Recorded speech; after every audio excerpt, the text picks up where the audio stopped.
कहानी का नाम गांव का रहस्य। छोटा सा गांव जहां हर सुबह पक्षियों की चहचहाहट और बैलों के गले की घंटियां गूंजती हैं। हरे भरे खेतों से घिरा ये गांव अपनी सादगी और सुंदरता के लिए जाना जाता है। यहाँ के लोग सरल और मेहनती हैं, परंतु पिछले कुछ दिनों से गांव में अजीब सी घटनाएं घट रही हैं।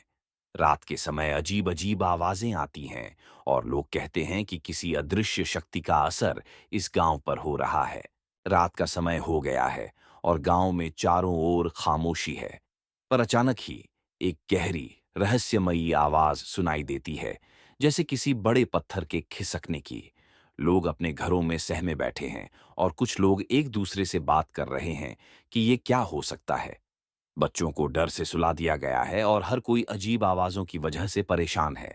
अगली सुबह गांव वाले मिलकर गांव के सबसे वृद्ध पंडित जी के पास जाते हैं, जो बुद्धिमान और अनुभव से भरपूर माने जाते हैं। पंडित जी ध्यान से सभी की बात सुनते हैं और कहते हैं कि गांव के तालाब में कुछ है जो इस परेशानी का कारण हो सकता है। वे सुझाव देते हैं कि तालाब के किनारे कुछ मंत्रों का जाप किया जाए, ताकि पता लगाया जा सके कि यह अदृश्य शक्ति क्या है।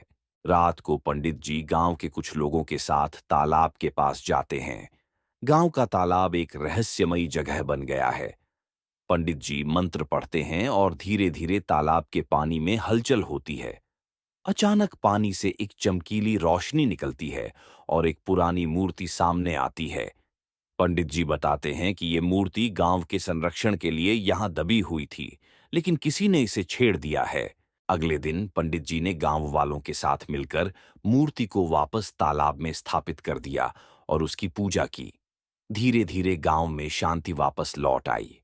अब कोई अजीब आवाजें नहीं आती और सभी को समझ में आ गया कि तालाब की मूर्ति की पूजा से गांव की रक्षा होती है।